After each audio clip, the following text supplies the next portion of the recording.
Livro A Hora da Mudança, Pedro Dong. Capítulo 2. As Vestes de Justiça. Domingo, semana 3.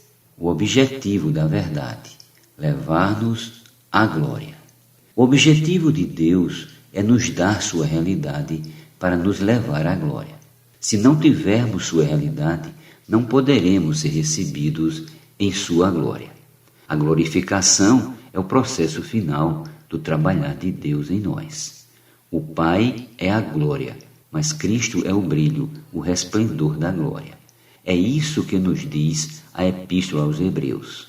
Havendo Deus outrora falado muitas vezes e de muitas maneiras aos pais pelos profetas, nestes últimos dias nos falou pelo Filho, a quem constituiu o herdeiro de todas as coisas, pelo qual também fez o universo. Ele, que é o resplendor da glória e a expressão exata do seu ser, sustentando todas as coisas pela palavra do seu poder, depois de ter feito a purificação dos pecados, assentou-se à direita da majestade nas alturas. Hebreus capítulo 1, versículos do 1 ao 3.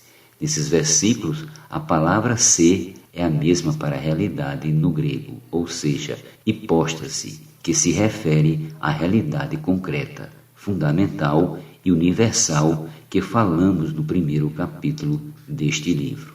Cristo é a expressão exata do ser de Deus. Ele é a expressão da substância de Deus, de sua verdade e de sua realidade. Não podemos ter acesso direto a Deus Pai senão pelo Filho. Por meio do Filho, temos acesso completo ao Pai. Além disso, a sentença expressa exata é character e significa caractere, instrumento usado para esculpir ou gravar. Isso mostra que Cristo é o caractere de Deus, capaz de gravar sua realidade em nós. Cristo é o selo que grava o próprio Deus em nós. Antigamente, os reis usavam anéis que também funcionavam como selos, pois tinham uma gravação feita em metal ou pedra. Essa gravação era usada para autenticar uma carta ou um decreto do rei. Na Idade Média, era muito comum selar as cartas com cera e carimbar a cera com um selo.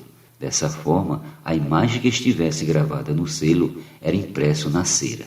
Durante escavações em Israel, arqueólogos encontraram o que supostamente seria o selo do rei Ezequias, que é apresentado nos livros de Reis e de Crônicas. Quando ele marcava a cera ou uma superfície moldável com esse selo, dava autenticidade à carta. Espiritualmente falando, Cristo é como esse caractere, como esse selo. Cristo é o caractere de Deus. No Antigo Testamento, o nome de Deus é revelado em 4 caracteres que, transliterados, são YHWH. De forma ilustrativa, é como se Cristo fosse como esses caracteres que representam o nome de Deus.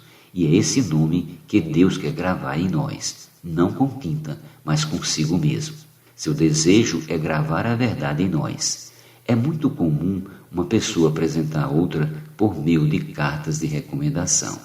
Esse tipo de carta funciona como um acordo de credibilidade de quem enviou. Assim são as cartas de recomendações humanas. A respeito disso, Paulo disse aos Coríntios: começamos porventura outra vez a recomendar-nos a nós mesmos? Ou temos necessidade, como alguns, de cartas de recomendação para vós outros ou de vós? 2 Coríntios 3:1. A carta de recomendação humana é limitada e está baseada apenas na credibilidade da pessoa que a selou e enviou. Mas nós não somos cartas de recomendação de nenhum homem. Somos a carta de recomendação de Deus.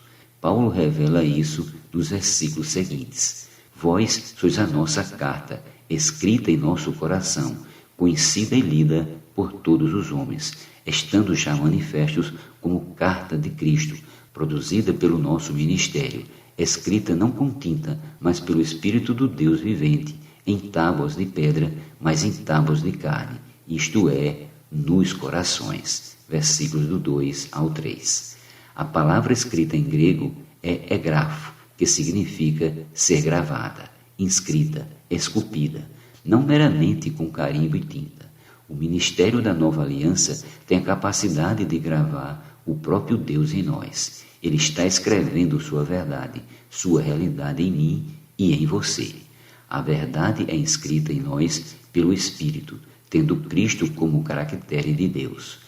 Essa gravação não ocorre mais em tábuas de pedra, como no Antigo Testamento, mas em tábuas de carne. Enquanto estivermos vivos, essas tábuas somos nós. Vamos aproveitar o tempo que temos e permitir que Deus grave em nós o que Ele é, sua verdade.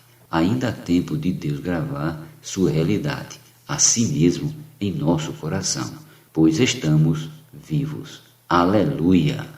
A igreja, coluna e base da verdade. Paulo disse a Timóteo, para que se eu tardar, fique ciente de como se deve proceder na casa de Deus, que é a igreja do Deus vivo, coluna e baluarte da verdade. 1 Timóteo capítulo 3, versículo 15. O termo baluarte se refere aos alicerces e fundamentos de uma construção.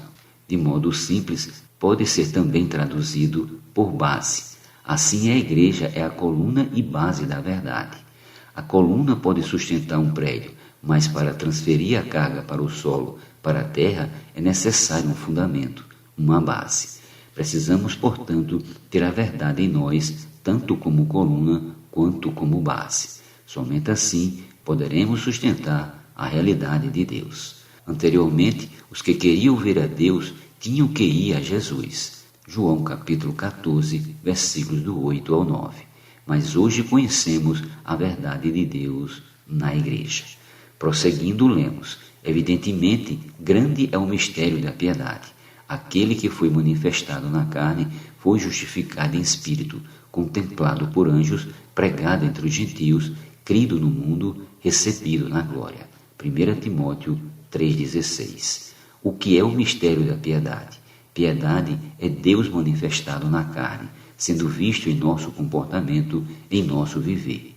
Jesus foi o primeiro a cumprir o mistério, pois Deus era visto em sua conduta.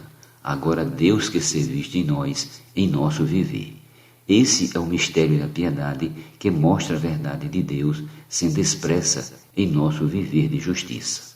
Amado leitor, que a verdade de Deus seja o conteúdo de seu viver, a fim de que a justiça seja expressa por meio de seus atos. Lembre-se, a verdade veio até nós como graça, como um banquete cheio das riquezas divinas. Essas riquezas devem encher-nos diariamente e produzir a verdade e a justiça em nós. Assim nossas vestes nupciais serão bordadas e estaremos preparados para as bodas do Cordeiro e para lutar ao lado de Cristo.